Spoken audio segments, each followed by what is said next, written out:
안녕하세요 여러분, 도덕 수업 시간입니다. 오늘 소개해드릴 내용은 바로 불교에 관한 내용입니다. 우리 학교에서는 기독교에 관한 이야기를 많이 하고 있기 때문에 여러분들이 사실 이 불교 이야기를 좀 쉽게 접해보지 못할 거라 해서 선생님이 어떤 도덕, 철학 차원에서 준비를 했습니다.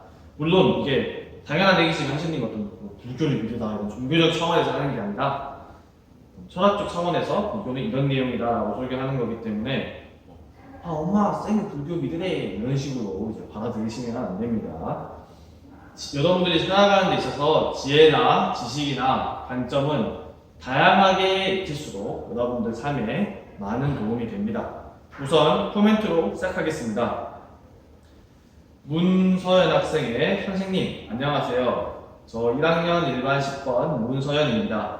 제가 지금까지 EBS 온라인 클래스 강좌에서 설명만 듣고 문제 푸는 건 안 들었었는데 혹시 다 들어야 하는 건가요? 재밌는 도덕 강의 항상 잘 보고 있어요. 감사합니다. 사실 그 문제의 부분을 안 들어도 진도상으로는 문제는 없습니다. 다만 이제 선생님이 제가 과제를 안 내주잖아요. 그렇기 때문에 여러분들이 학습 체크가 잘 됐는지 안 됐는지 확인을 하기가 좀 어렵죠. 그래서 같이 풀어보면 학습 체크하기에 용이합니다. 특히 2학년 친구들은 꼭 풀어보셔야 됩니다. 그리고 박지우 학생의 선생님 안녕하세요. 항상 수업 시작 전에 코멘트에 대한 답변을 읽어주시잖아요. 그런데 그 코멘트는 도대체 어디에 남기는 건가요? 저번 시간에도 올리라고 말해주셨는데 어디다가 남기는지 몰라서 못 남겼거든요. 유튜브 댓글로 남기는가 했는데 각 차시 유튜브 댓글을 찾아보면 올린 사람이 아무도 없고 알려주세요. 선생님은 이학스터 쪽지 그리고 거기에 있는 과제 게시판 그리고 유튜브 댓글들을 읽어주는데요. 주로 유튜브 댓글들이 이제 제일 많이 이렇게 남기는 것 같더라고요. 왜 유튜브 댓글이 안 보였냐면은 제가 시간상 8강 영상을 찍을 때쯤이면은 예를 들어 6강에 있는 댓글들을 읽게 돼요. 7강은 9강 때 읽게 됩니다. 그러다 보니까 그 댓글들이 안 보일 수도 있는데 다시 한번 봐보시면은 그 댓글들이 적나라하게 잘 나와 있습니다. 이런 수업에 참여하라는 적극적인 자세 너무 좋습니다. 그리고 김민주 학생의 선생님 안녕하세요. 유튜브 영상으로 댓글을 남기기가 어려워서 쪽지 보냅니다. 지금까지 선생님께서 올리신 영상을 꼼꼼히 기록하면서 잘 보고 있습니다. 항상 재미있고 유익한 도덕 수업 감사합니다. 선생님이 하루에서 제일 행복하고 재미있는 시간이 여러분들 코멘트랑 댓글 달아주고 이렇게 수업을 찍을 때입니다. 지금 너무 행복합니다. 그리고 강설아 학생의 오늘 수업에서 선생님의 인트로 영상과 교과서에서 공공선과 공동선으로 다르게 표현되었는데 같은 표현인가요? 또 지난번 폭력 단원에서 EBS와 교과서에서 각각 구조적 폭력, 간접적 폭력으로 같은 의미인 것 같은데 다른 용어로 표현되어서 어떻게 공부해야 할까요? 라고 올렸습니다. 좋은 질문입니다. 사실 엄밀히 따지면 공동선과 공공선은 달라요. 사회 안에 개인 모두에게 이익이 되는 게 공동선이고 국가나 사회 전체를 위한 게 공공선이긴 합니다. 하지만 이거는 여러분들이 고등학교 가게 돼서 심화해서 배우는 내용이고요. 여러분들이 지금 중학교 수준에선 공동체의 관점에서 봤을 때 비슷한 맥락으로 이해하셔도 될 것 같습니다. 이제 폭력 같은 경우는 EBS가 아무래도 여러 교과서를 다 통합적으로 다루다 보니까 간접적 폭력, 구조적 폭력 다양하게 용어를 썼는데 같은 말로 이해하셔도 됩니다. 선생님이 방금 말한 내용들은 시험에서도 같은 개념으로 여러분들이 답을 인정할 수 있게 이렇게 준비를 할 겁니다. 그리고 최규현 학생의 선생님 그러면 존경하는 도덕적인 인물이 있다면 자기 자신을 더 도덕적인 길로 인도할 수 있나요? 네, 당연하죠. 주위에 그런 인물이 있으면은 더 본받기가 쉽고 더 이렇게 선행하기가 쉬워요. 선생님도 이제 제 인생에 갇힌 어떤 신념이랄까? 그런 건 대학교 와서 어떤 교수님을 통해서 수업을 들으면서 확실히 정립을 하게 됐어요. 김민준 학생의 선생님 궁금한 게 있는데요. 사람이 아닌 다른 것, 물건, 동식물 등에 대한 사랑은 선생님이 말씀하신 에로스, 필리아, 아가페 중 무엇인가요? 이 아가페, 필리아, 에로스는 어떤 이 세 사랑을 딱 경계를 나누고 이건 이거다라고 하기보다 사랑의 유형 방법에 가깝기 때문에 만약 이제 어떤 뭐 반려동물인다 했을 때는 우리가 무조건적이고 헌신적인 사랑으로 지금 그 반려동물을 키우잖아요. 그래서 아가페에 가깝다고 선생님은 그렇게 생각을 하고 그렇게 볼 수 있습니다. 최세희 학생의 선생님은 칸트를 존경하신다고 했는데 선생님은 칸트를 닮아가고 싶으신 건가요? 라고 했는데 제가 제일 존경하는 학자는 칸트가 맞아요. 하지만 좋아하는 학자이자 닮고 싶은 학자는 밀입니다. 선생님은 칸트처럼 매일매일 같은 패턴으로 이렇게 같이 엄격하게 살아가는 선생님은 못해요. 선생님은 다이나믹하고 재미있는 삶을 추구합니다. 그리고 최세희 학생의 동성애는 아가페, 필리아, 에로스 중 어디에 해당되나요? 라고 했는데 동성애 같은 경우는 남녀 간의 어떤 러브가 대상이 같은 것이기 때문에 아가페의 종류라고 선생님이 생각을 합니다. 그리고 마지막으로 김주혁, 김현진 학생의 출석 체크 감사합니다. 아주 질문들이 적극적이어서 읽기 좋네요.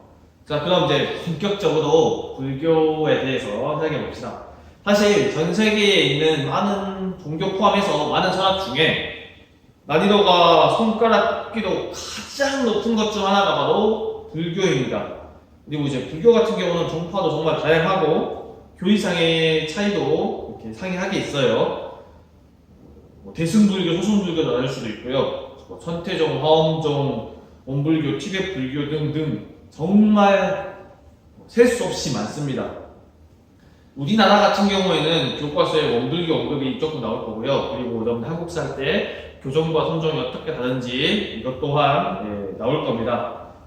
불교가 어떻게 보면 쉽게 느껴질 수 있는데 엄청난 난이도를 요구해요. 물론 오늘 여러분들이 들을 내용은 선생님이 정말 가볍게 다룰 거기 때문에 머리에 힘 빼시고 그냥 가장 편한 자세로 들으시면 되겠습니다. 그냥 불교가 이런 느낌이겠구나 하시면 돼요. 물론 고등학교 교과서에는 이제 모의고사나 수능에는 직접적인 출제 범위에 포함이 됩니다. 이제 불교를 이해하거나 불교를 이해할 때 다양한 키워드들이 있겠지만 선생님은 세 가지 키워드로 소개하려고 합니다. 바로 공, 가, 중입니다. 우선 첫 번째로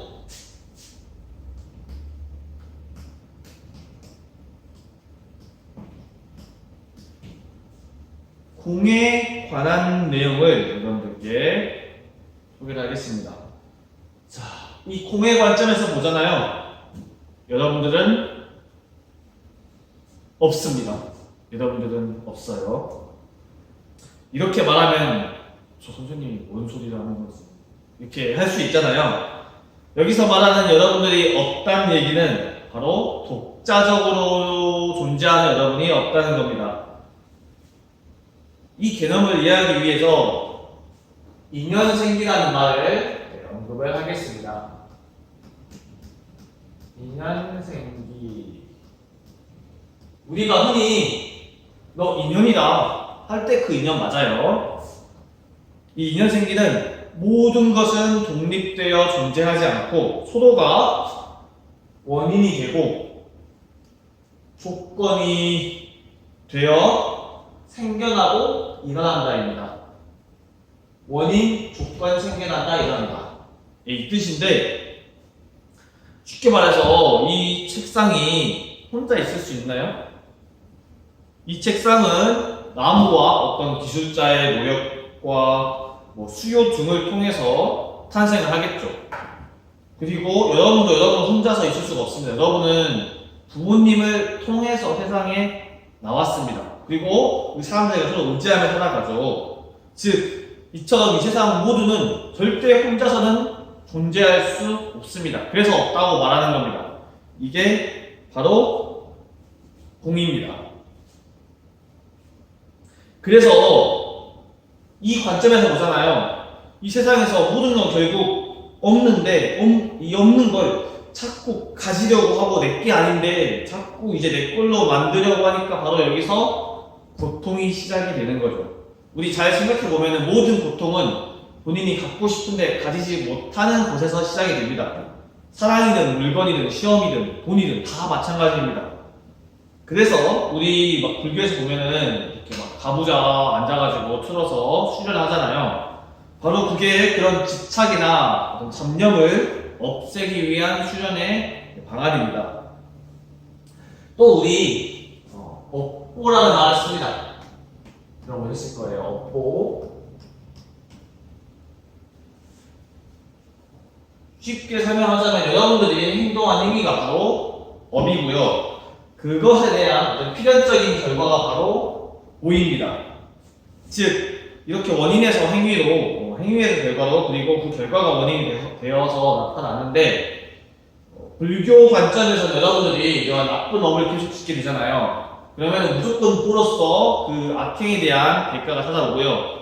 설령 현생에서 이러한 보가 나왔다. 그러면 다음 생에서 윤회설이라고 하죠. 여러분들이 짐승으로 태어난다든지, 사실 짐승도 어떻게 보면은 축생도라고 있는데 이것도 잘 태어난 거예요. 이제 지옥에 가는 그냥 바로 그 수라에 가는 경우도 있습니다.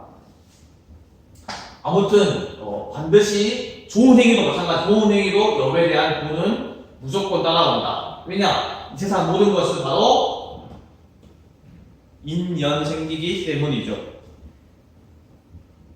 자, 그럼 여러분들은 없나요? 있지 않다고 했잖아요, 여러분들. 근데 그건 또 아닙니다. 여러분들은 있어요. 바로 거짓으로서 여러분들은 존재합니다. 아니, 있지도 않고 없지도 않대. 그 뭐야? 라고 하겠죠. 선생님, 이거에 관한 내용은 조금 이따가 또 설명해 주겠습니다. 자, 선생님, 여러분들이 거짓으로 존재한다고 이제 불교에서 말한다고 했어요. 그러면 그게 무슨 내용이냐? 진영욱이 선생님이 계속 존재하나요? 선생님 당장 몇십 년 뒤에 사라집니다. 그리고 예를 들어서 2학년에 윤땡땡이라는 학생이 있는데 당장 이 학생만 해도 내년만 돼도 2학년의 윤땡땡은 없어져요. 이처럼 이 세계에 있는 모든 사물, 모든 인간, 자연들은 생멸을 합니다. 생성되고 소멸하죠. 즉 거짓으로 존재할 뿐 어떤 혼자 있는 어떤 그 홀로서기의 존재는 없다는 겁니다. 그래서 사람들이 이제 이렇게 없는데 다 짝퉁인데 이 짝퉁을 가지려고 발버둥 치니까 바로 여기서 번뇌와 고통이 시작되는 거죠. 자, 선생님이 지금 공과 관을 말하면서 있지도 않고 없지도 않다고 했어요. 이게 뭔 내용인지 알겠죠? 이 내용을 바로 정리하는 게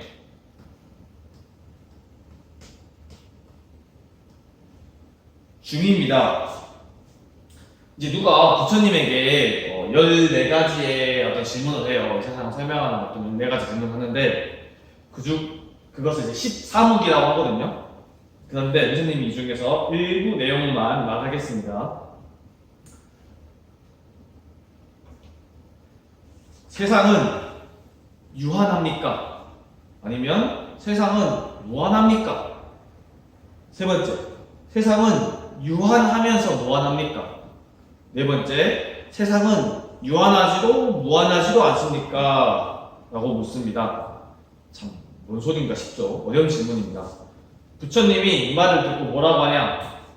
대답을 안 합니다. 그냥 씩 웃어요. 이게 무슨 뜻일까요? 이 말은 씩 웃는 이 내용의 진 면목은 니네는 이미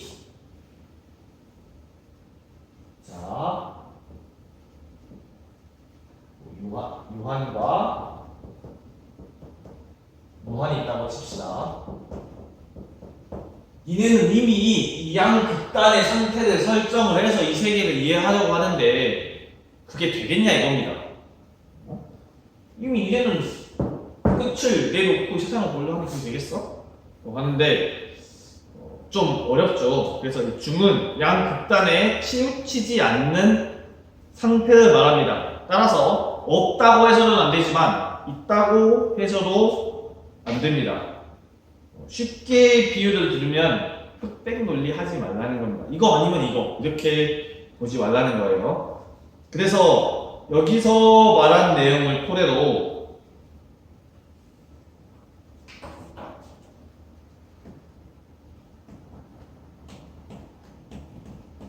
즉시공 혹시 이런 말 여러분 들어봤을 거예요.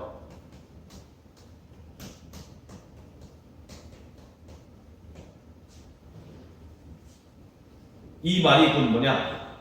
색이 곧 공이요. 공이 곧 색이다 이겁니다.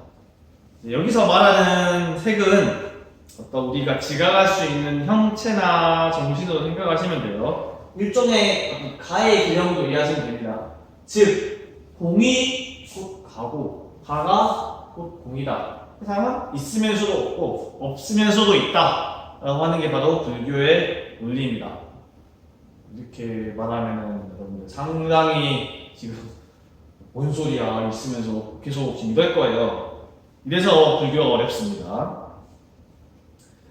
이제 그래서 또 이 공을 중시하냐 가를 중시하냐에 따라서 정파로 나뉩니다. 공은 중관학파라고 있고 가를 중시하면서 유시각파라고 있는데 정말 이처럼 불교의 종파들이 다양해요. 그래서 이제 불교 같은 경우에는 또 재미있는 특징 중 하나가 여러분들에게 또 깨달음을 주는 일화가 많이 나옵니다. 이제 대표적으로 혹시 여러분 달마대자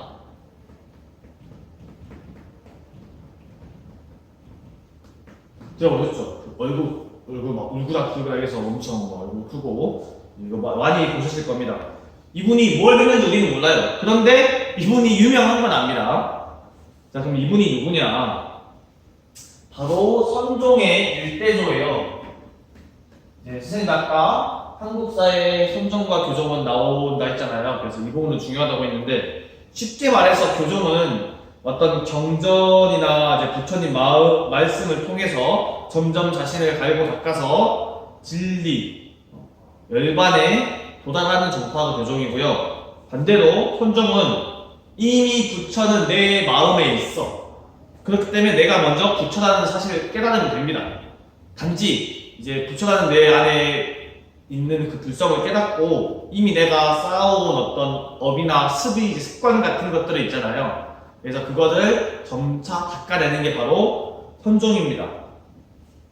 그래서 이분이 선종 일대조인데 이제 인도에서 중국에 온 이제 승려입니다. 이제 진리를 깨달으려고 9년간 벽을 보면서 수련을 해요. 이제 그 면벽 수련이라고 하거든요. 그래서 9년간 계속 벽을 이렇게 보면서 이렇게 염주 이렇게 하면서 매일 이렇게 수련을 하다가 9년 만에 마침내 깨달음을 얻습니다. 바로 무슨 깨달음이냐? 깨닫고 진리를 한다는 게 외부에서 구하는 게 아니라 이미 내 마음, 내 몸 안에 그게 들어있구나라는 걸 깨닫는 거죠. 사실 정말 힘들어서 그랬을 수도 있겠지만 아무튼 내 안에 깨달은 진리가 들어있다. 이게 바로 선종 달마대사의 일화인데 이제 나중에 달마대사가 유명해지고 나서 해가라는 제자가 달마대사를 찾아옵니다.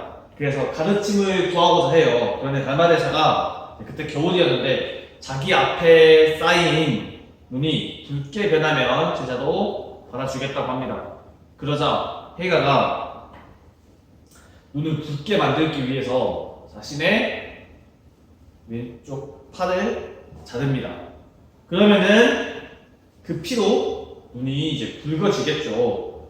그리고 이제 달마가 이걸 보고 깨달음을 주기 위해서 해가에게 무엇을 던집니다.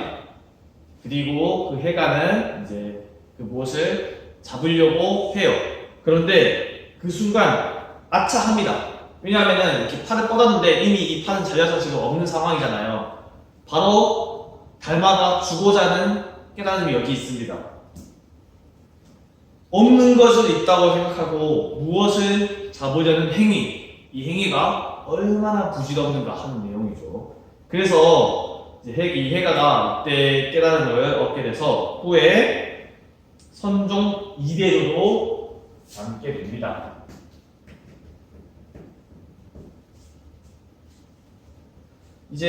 그리고 우리 중국 영화 보면은 딱 승려들 소임사의 승려 출신들이 합작할 때 이렇게 한다, 이렇게 하는 게 아니라 이렇게 하잖아요. 이렇게 하는 게 바로 이 회가의 이 일화에서 비롯됐다는 그런 이제 썰이 있어요. 또 이런 일화도 있습니다. 유명한 어떤 이제 스님이 있었는데 배우고자 하는 어떤 사람이 그 밑으로 들어갑니다. 그리고 이제 같이 여행을 둘이서 떠나요. 그리고 이제 지나가다가 주막에 들려서 식사를 하고 다시 가는데 주막에 나와서 그 스승이 한마디 합니다. 아, 주모가 정말 예쁘구나 라고 이제 한마디를 해요. 그런데 이제 다시 이제 발걸음을 떠나서 옮기는데 제자가 이 말을 듣고 이해가 안 됩니다. 속으로 이분은 정말 위대하고 대단한 분을 알았는데 주모가 예쁘다니 내가 이분 잘못 찾아온 게 아닐까? 어떻게 속세 여인에게 예쁘다는 말을 할 수 있지? 속으로 계속 생각을 합니다. 그러다가 몇 시간 동안 끙끙 앓고 생각하다가 스승에게 말합니다. 대사님, 저는 왜 대사님이 저 주모를 보고 예쁘다고 했는지 지금도 이해가 안 됩니다. 대사님은 아직 속세를 버리지 못한 겁니까? 아니면 속세에 미련이 있으신 겁니까? 이렇게 묻습니다. 이때 스승이 한마디 합니다. 야, 너는 아직도 그 생각하고 앉아있냐? 라고 해요. 이게 무슨 말이냐? 여기서 바로 불교의 관점이 잘 나옵니다. 스승은 그때 그냥 대상의 그 성질을 보고 말을 했을 뿐 어떤 집착이나 마음이 없어요. 그런데 오히려 그 제자가 그 일을 잊지 못하고 계속 마음속에 집착을 하고 잡념이 남아있는 상태입니다. 즉, 스승에게 뭐라 할 게 아니라 지금 그 제자가 지금 잡념이 머릿속에 가득 찬 상태죠. 바로 이게 불교입니다. 이런 비슷한 내용이 쉽게 말해서 우문현답이죠. 이런 내용들이 불교에 엄청 많아요. 그래서 다음에 이제 이것 또한 수업 시간에 교과서에 불교 이야기가 나올 때 한 번씩 여러분들에게 소개를 시켜주도록 하겠습니다. 여러분들은 이 불교에 대해서 어떻게 느끼셨나요? 이상으로 도덕적 탐구 수업 불교편을 마치겠습니다. 감사합니다.